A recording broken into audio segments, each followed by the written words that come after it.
Shalom everyone. I am Sarita, a student of the Holy Torah at ACTC Seminary. ఈ వారం తోరా గ్రంథములో 53వ పర్ష హాజీను.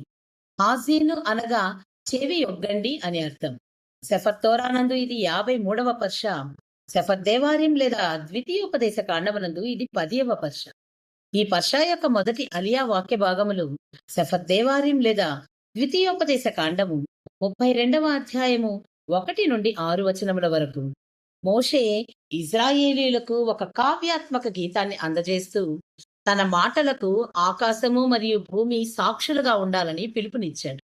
ఆయన ఎలోహిం యొక్క గొప్పతనాన్ని ప్రకటించి ఆయనను శిలగా, ఆయన మార్గములలో పరిపూర్ణుడిగా, న్యాయవంతుడిగా, నమ్మకమైన వాడిగా మరియు ధర్మాత్ముడిగా వర్ణించాడు.